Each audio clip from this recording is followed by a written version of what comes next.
Le gouverneur du Kasaï central, John Kabea Chikayi, est arrivé à Mbujimaï, province du Kasaï oriental, jeudi 26 octobre 2022, pour participer à la 8e édition du forum d'affaires Makutano.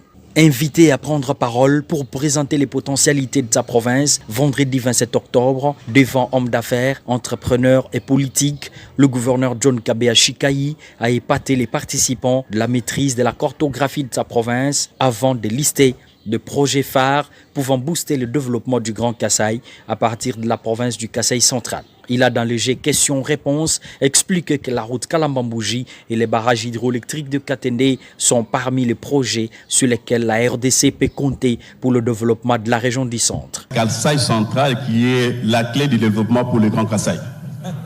Oui.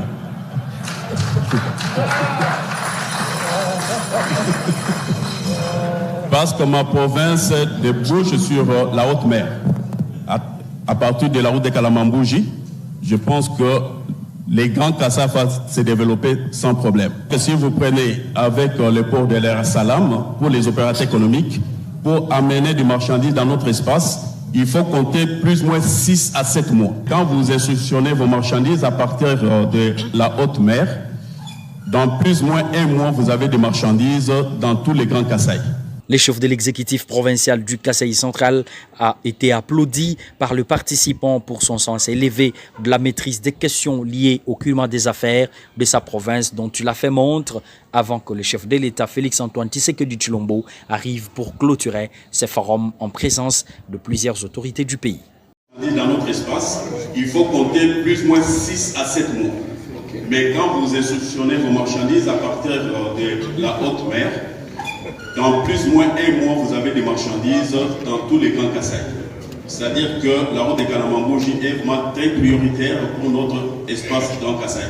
Parce que si nous allons terminer cette route de 235 km, nous aurons le national numéro 1 de Kinshasa, Kananga, qui va passer par Mbujima et qui va aller par Lubumbashi.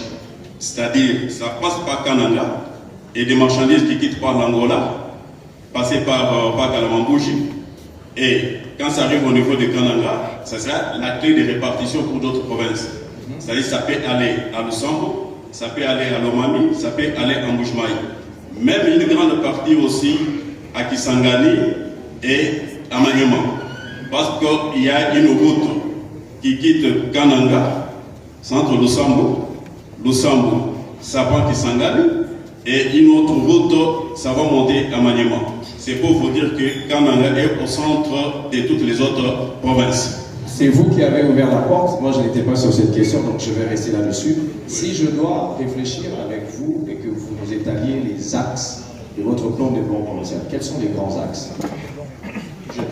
Quels sont les grands axes de votre plan de développement provincial? Quels sont les grands axes de votre Oui, les grands axes pour le développement de ma province, j'avais plus attaqué l'agriculture. L'agriculture. Oui, l'agriculture avec des infrastructures. Oui. La grande difficulté que nous avons dans notre zone de Grand Kasaï, c'est pour les infrastructures.